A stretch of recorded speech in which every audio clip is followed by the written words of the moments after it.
Shalom,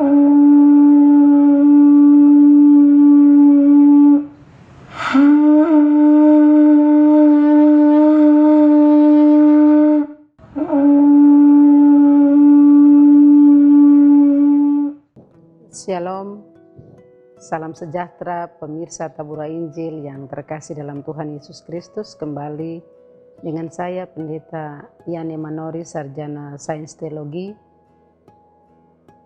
Pada hari ini kita akan membaca dan merenungkan firman Tuhan. Sebelum kita membaca dan merenungkan firman Tuhan, dalam program Tabura Injil Klasis Yapen Selatan, mari kita berdoa. Segala puji dan syukur kepadamu ya Tuhan, Allah Bapa di dalam surga. Bapa di dalam nama Tuhan kami Yesus Kristus, kami menaikkan pujian dan syukur kepadamu ya Tuhan, atas kasih dan anugerah-Mu telah melawat kami, sehingga kami boleh ada pada minggu Advent, minggu-minggu penantian dan persiapan diri kami sebagai umat Tuhan ya Allah. Bapa di surga, kami akan membaca dan merenungkan firman-Mu. Pemirsa Tabura Injil di mana saja yang mendengar firman Tuhan di saat ini, kiranya Tuhan memberkati, memberikan Roh Kudus-Mu, menguasai seluruh hati pikiran kami, baik selaku hamba-Mu yang akan menyampaikan firman Tuhan, tetapi juga seluruh umat Tuhan yang mendengar firman ini akan diberkati oleh Tuhan. Terima kasih ya Tuhan, Bapa di surga, ampuni dosa dan salah kami, di dalam nama Tuhan kami Yesus Kristus, kami berdoa. Amin. Bapak Ibu pemirsa Tabura Injil yang terkasih dalam Tuhan Yesus Kristus, pembacaan firman Tuhan di saat ini terpilih dalam Kitab Kudus Perjanjian Baru, dalam Kitab Injil Matius pasal 18 ayat 21 hingga ayatnya yang ke-25.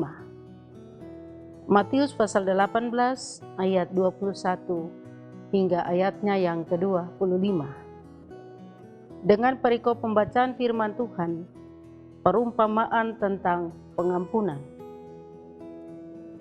Kemudian datanglah Petrus dan berkata kepada Yesus, "Tuhan, sampai berapa kali aku harus mengampuni saudaraku jika ia berbuat dosa terhadap aku? Sampai 7 kali?"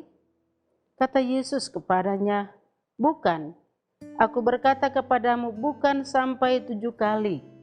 Melainkan sampai 70 kali 7 kali. Sebab hal kerajaan sorga seumpama seorang raja yang hendak mengadakan perhitungan dengan hamba-hambanya. Setelah ia mulai mengadakan perhitungan itu, dihadapkanlah kepadanya seorang yang berhutang 10.000 talenta. Tetapi karena orang itu tidak mampu melunaskan hutangnya, raja itu memerintahkan supaya ia dijual beserta anak istrinya dan segala miliknya untuk membayar hutangnya. Maka sujudlah hamba itu menyembah dia, katanya, "Sabarlah dahulu, segala hutangku akan kulunaskan." Lalu tergeraklah hati raja itu oleh belas kasihan akan hamba itu, sehingga ia membebaskannya dan menghapuskan hutangnya. Tetapi ketika hamba itu keluar, ia bertemu dengan seorang hamba lain yang berhutang 100 dinar kepadanya. Ia menangkap dan mencekik kawannya itu. Katanya, "Bayar hutangmu." Maka sujudlah kawan itu dan memohon kepadanya, "Sabarlah dahulu, hutangku itu akan kulunaskan." Tetapi ia menolak dan menyerahkan kawannya itu ke dalam penjara sampai dilunaskannya hutangnya. Melihat itu kawan-kawannya yang lain sangat sedih, lalu menyampaikan segala yang terjadi kepada tuan mereka. Raja itu menyuruh memanggil orang itu dan berkata kepadanya, "Hai hamba yang jahat, seluruh hutangmu telah kuhapuskan karena engkau memohonkannya kepadaku. Bukankah engkau pun harus mengasihi kawanmu seperti aku telah mengasihi engkau?" Maka marahlah tuannya itu dan menyerahkannya kepada algojo-algojo sampai ia melunaskan seluruh hutangnya. Maka Bapakku yang di sorga akan berbuat demikian juga terhadap kamu, apabila kamu masing-masing tidak mengampuni saudaramu dengan segenap hatimu. Demikianlah pembacaan firman Tuhan bagi kita di saat ini. Berbahagialah kita sekalian yang membaca serta merenungkan firman Tuhan, serta melakukannya dalam hidup kita setiap hari. Pemirsa Tabura Injil yang Tuhan Yesus kasihi, dari pembacaan firman Tuhan Matius 8 ayat 21 hingga 25, tema bagi kita dalam perenungan di saat ini, sudahkah Anda mengampuni? Sudahkah Anda mengampuni? Pemirsa yang terkasih dalam Tuhan Yesus Kristus, pertanyaan ini ditujukan kepada kita semua. Mengampuni memang sulit dalam kehidupan kita. Terkadang kita jumpai dalam hidup ini ada yang membuat kita marah, jengkel, bahkan kita kecewa terhadap orang-orang yang melakukan itu terhadap kita. Baik dalam lingkup keluarga, tapi juga dalam persekutuan pelayanan gereja, tapi juga di tengah-tengah masyarakat. Hal mengampuni memang sangat sulit dalam kehidupan kita. Segala sesuatu yang kita lakukan, kita mengharapkan untuk segera kita berdamai dan kita menyelesaikannya dalam waktu yang tidak boleh berlarut dan lama.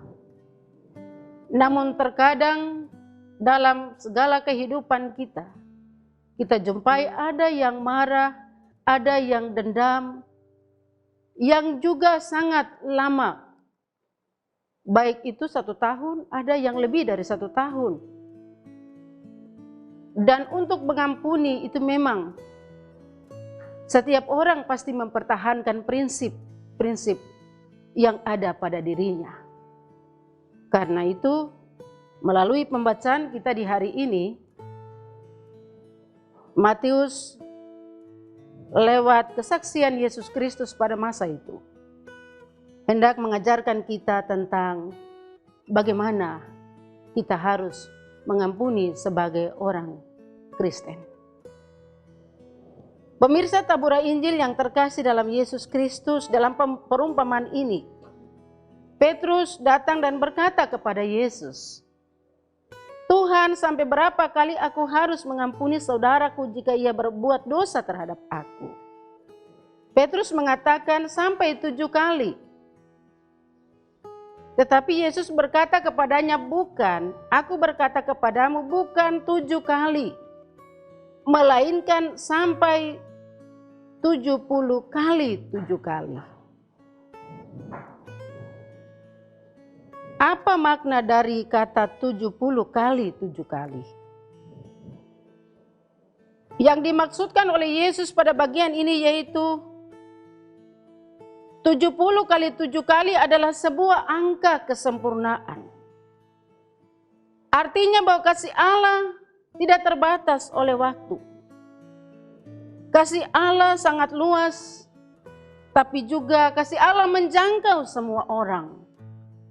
Dan tidak terbatas seperti apa yang diungkapkan oleh Petrus, mengampuni sampai 7 kali. Tetapi Yesus mengatakan 70 kali 7 kali. Sebuah angka kesempurnaan yang mau disampaikan oleh Yesus bahwa kasih-Nya tidak terbatas kepada siapapun, baik itu para murid tapi juga kepada orang-orang yang dipanggil dalam persekutuan dengan Yesus.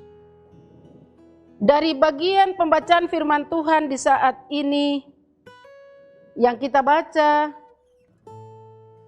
dalam Matius pasal 18 ayat 21 hingga ayatnya yang ke-35 pada saat ini, hendak mengajarkan kita melalui firman Tuhan di hari ini ada beberapa hal, yaitu yang pertama, setiap orang yang diampuni harus siap untuk memberi pengampunan kepada orang lain yang berhutang kepadanya dan harus melakukan dengan sepenuh hati. Bagian yang pertama ini sebagai pemirsa, umat Tuhan di mana saja berada. Bagaimana sikap hidup kita sebagai orang yang percaya kepada Yesus? Yesus sendiri telah melakukannya dengan dia menyerahkan nyawanya. Dia memberikan dirinya untuk menebus dosa kita. Dia mengampuni kita. Dia telah melunaskan hutang dosa kita. Bagaimana kalau kita masih mempertahankan diri kita? Kita masih menyimpan amarah, kedengkian, iri hati yang begitu berkepanjangan dalam hidup kita. Kita tidak mau berdamai dengan sesama kita. Sedangkan Yesus sendiri melakukannya untuk kita semua. Bagaimana kita yang mengikutinya tidak mau melakukannya? Itu berarti bahwa kita belum sungguh-sungguh mengasihi Yesus dalam seluruh kehidupan kita sebagai anak-anak Tuhan.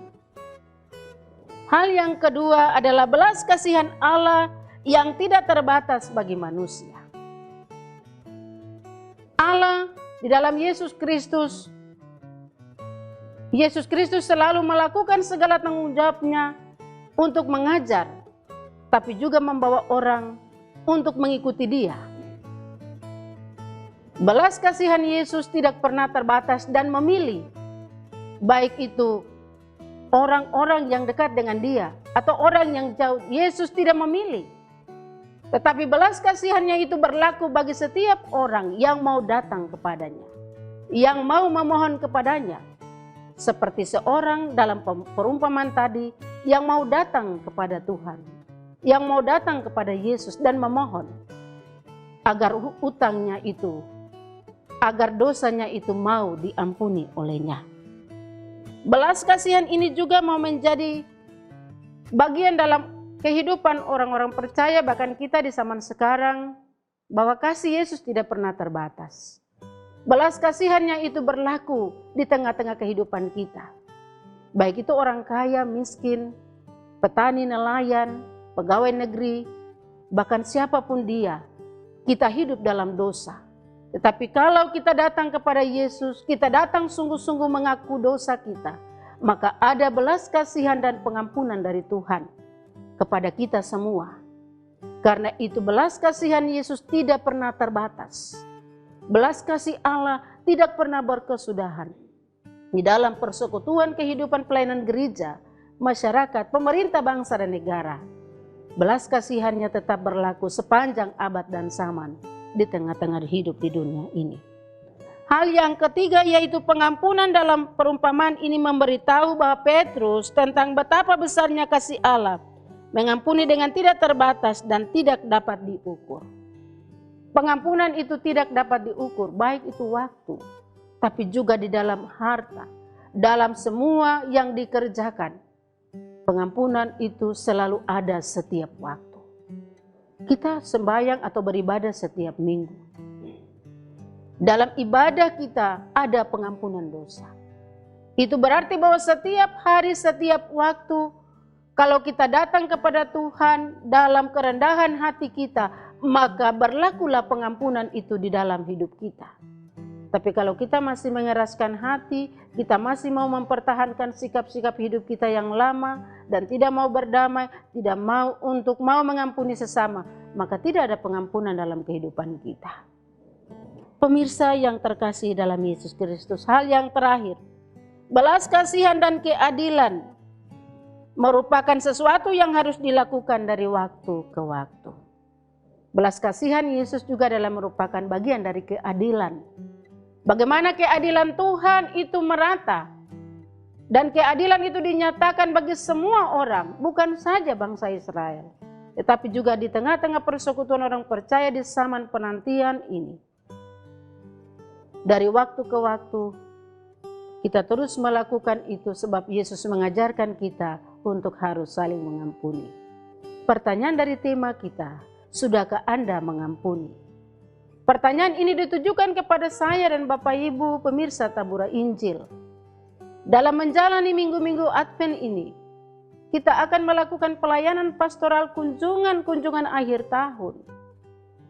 Dalam menjalani kehidupan ini tentu ada yang mau mengampuni. Yesus mengatakan bahwa mengampuni itu 70 kali 7 kali. Tidak terbatas. Siapapun dia, sekalipun kemarahan yang begitu mendalam. Tapi sadarlah dan bertobatlah bahwa pengampunan itu berlaku atas kehidupan kita. Yesus telah melakukan itu kepada saya dan Bapak Ibu. Di mana saja kita boleh berada, pengampunan itu sedang ada dan sedang menantikan kita untuk kembali kepada Tuhan. Jangan terlambat, sebab waktu Tuhan selalu ada di tengah-tengah kehidupan kita. Untuk menjalani tahun ini, mari kita memberi waktu. Dalam pelayanan pastoral kita membuka hati kita, menyampaikan seluruh isi hati kita. Jika kita belum berdamai, jika masih ada dendam, iri hati, emosi dan lain sebagainya, tinggalkan itu. Berdamailah dengan baik dengan suami, anak-anak, istri, tetangga, kerabat dan kenalan yang mungkin masih menyimpan dendam dengan kita. Mari kita melakukan itu. Mulai dari diri kita. Percayalah bahwa pengampunan Tuhan akan berlaku di tengah-tengah hidup persekutuan kita. Sebagai gereja, kita tetap berdiri teguh di atas kebenaran Tuhan. Belas kasihan Tuhan tetap nyata dan kasih-Nya ada dalam hidup kita, maka berkat Tuhan senantiasa terus menyertai dan memberkati kita. Demikian firman Tuhan di saat ini. Kiranya Tuhan Yesus memberkati firman-Nya dan kita memasuki hari damai dengan sukacita, agar kita terus menantikan kedatangan-Nya sampai Dia datang kembali. Amin. Pemirsa Tabura Injil yang Tuhan kasih, mari kita berdoa. Setelah kita mendengar firman Tuhan, mari kita berdoa. Kami mengucap syukur kepada Tuhan di saat ini Bapa, karena begitu besar kasih-Mu kepada kami, di saat dimana kami telah mendengar firman Allah. Maka firman Tuhan di saat ini menyentuh hati kami dengan tema, sudahkah kami mengampuni? Tuhan, ajarlah kami untuk mengampuni, bukan dengan kata-kata saja, tetapi dengan seluruh tingkah laku dan perbuatan kami untuk mengampuni sesama kami.